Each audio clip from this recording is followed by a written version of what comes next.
This is the Resistance Report. We had some technical difficulties. I am back. I'm just going to summarize very quickly what I started to say a moment ago, because we were only about 30 seconds into the Resistance Report.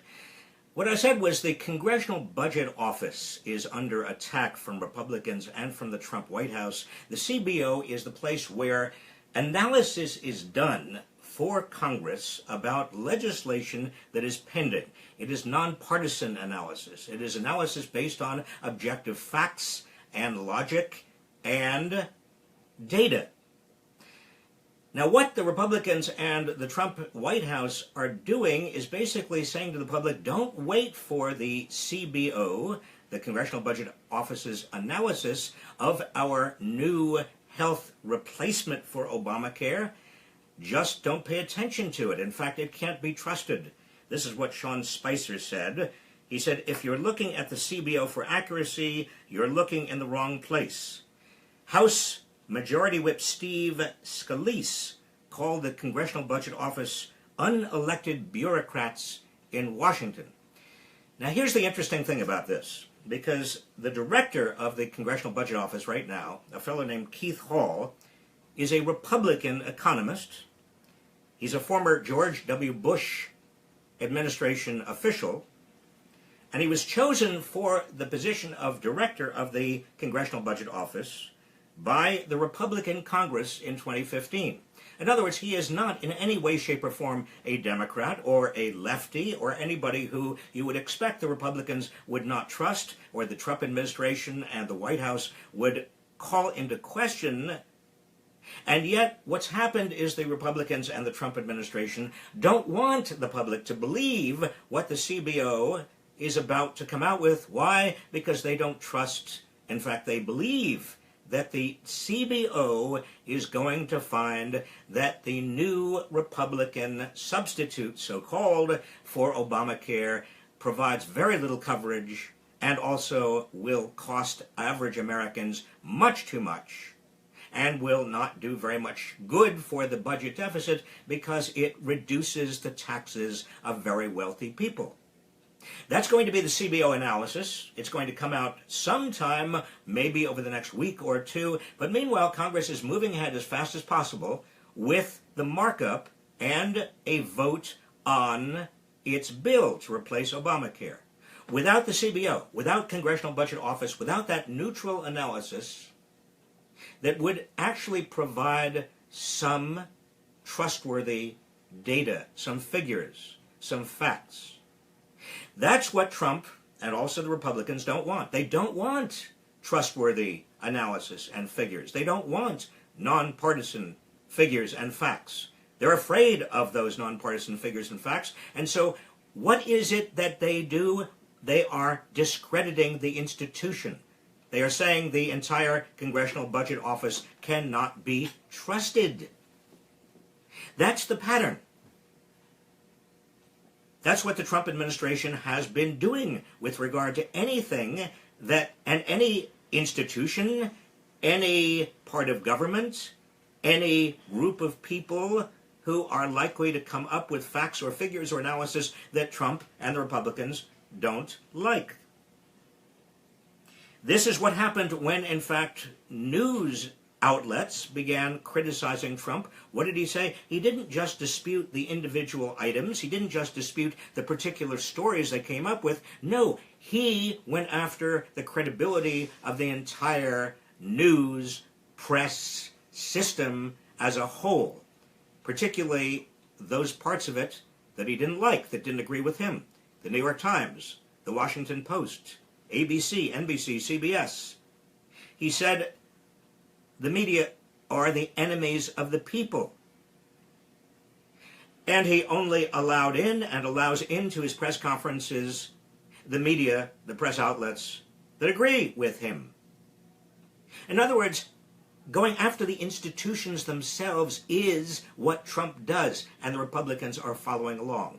When Trump did not like the courts and what the judges in particular courts came up with, what did he do? He called them so-called judges and attacked the court system as being political. He said, too bad that it's all political. you see the tactic. It's not just arguing with the particular idea or fact or analysis or logic. It's calling into question the legitimacy of the entire institution. What did Trump do with polls? Polls he doesn't like? Well, he just says, in fact, he says, quote, any negative polls are fake news. Any negative polls, he says, are fake news. If a court issues a ruling that he doesn't like, it's the court that's illegitimate. And when scientists come up with conclusions that Trump does not like, who's wrong? It's not just science in terms of the particular determination, but it's science as a whole. You can't trust those scientists. For example, Trump says that climate change is a hoax perpetrated by the Chinese. And today, his EPA administrator, Environmental Protection Agency head, Scott Pruitt, said very clearly on CNBC this morning, climate change is not caused by human activity. In other words, it's natural. It's not caused by human activity, it's just a natural occurrence. Now, this is despite the fact that the overwhelming consensus among scientists is that climate change is real and it's caused by humans generating from their activities carbon dioxide and methane. The overwhelming consensus, this is not just 93% or 95%, this is almost all scientists who study climate change internationally. Even the scientists at the Environmental Protection Agency have, until now, said that climate change is real and it's caused by human activity. 2016, last year, was the warmest year since modern record-keeping began in 1880. It was the third year, 2016, in a row to smash previous records for warmth. There is no question that it's carbon dioxide and it is methane, and there is no question that those huge levels, those huge increases in carbon dioxide and methane are caused by us, humans. And yet, what does Trump and his EPA administrator want to do? Call into question all of that science. Can't trust it. In early December, Trump's transition team sent a lengthy questionnaire to the Department of Energy asking for the names of staffers at the Department of Energy who had worked on various issues related to climate change. You can see the chilling effect that that is going to have on science.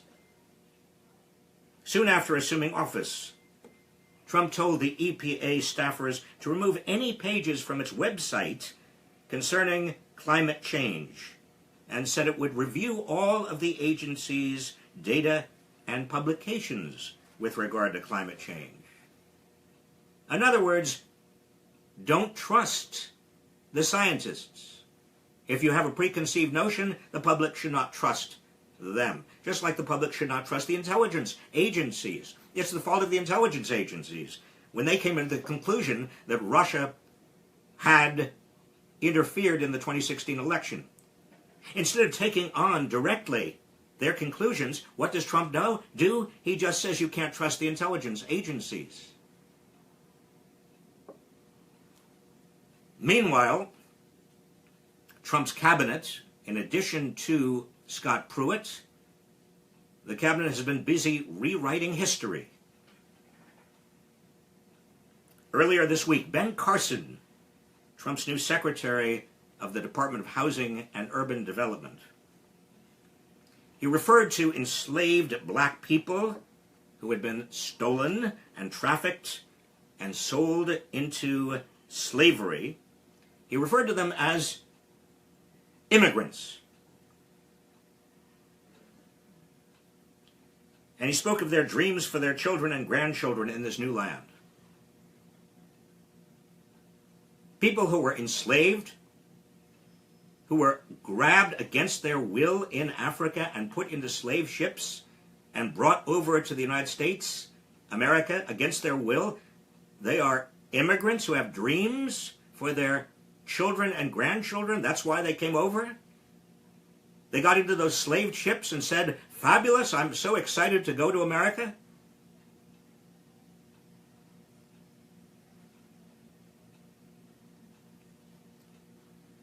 Last week, Betsy DeVos, Trump's new Secretary of Education, she described historically black colleges and universities as, quote, pioneers in school choice, unquote.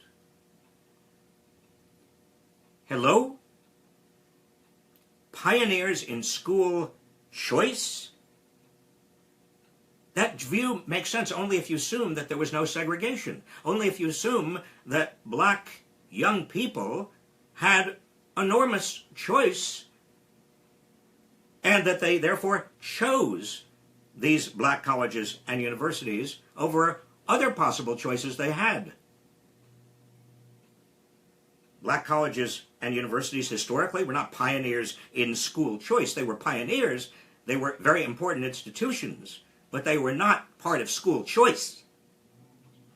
The bending of history, the changing of history,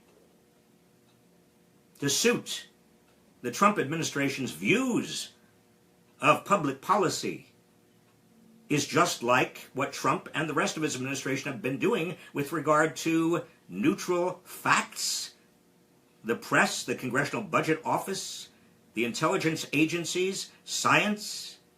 You bend it all. You discredit the parts you don't like. You ignore the parts you don't like. You elevate the parts that you do like, that agrees with your preconceived ideology. All of this, needless to say, is dangerous. All of this is the kind of technique and tactic that despots and tyrants have used historically. What they do historically is that they convince people that there is no source of truth, that they are the only reliable source of truth. And they eliminate all opposition by eliminating all opposing legitimate sources of facts, analysis, and truth.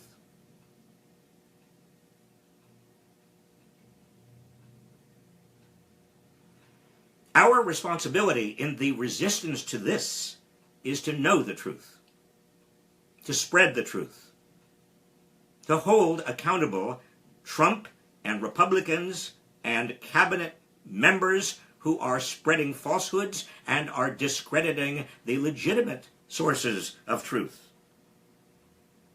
We have to hold them accountable, in other words. We've got to say when they are lying, and we've got to also connect the dots. Whether we're talking about Ben Carson or Betsy DeVos or Scott Pruitt or Donald Trump or Sean Spicer, or their discrediting of history or their discrediting of the Congressional Budget Office, we've got to call them on it. And it is your responsibility, it's my responsibility, it's all of our responsibility, and it is also the press's and media's responsibility to make sure that everyone in this country is alerted to the nature of the problem. Not just individual instances where lies are being told, but larger contextual problems here, which is their discrediting of sources of truth.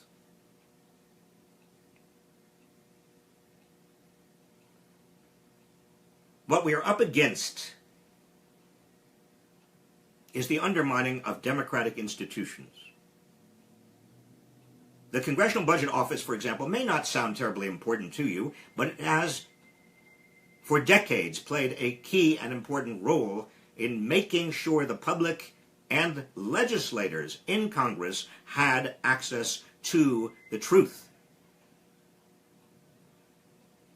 And if there was a conflict between what the Congressional Budget Office came up with and what it was that legislators were enacting, the burden of proof was on legislators, on House members, on senators, to explain why, nonetheless, they were voting for something. By discrediting the Congressional Budget Office, by discrediting all these other sources of truth, Trump, the Republicans, Trump's administration is doing America a profound disservice.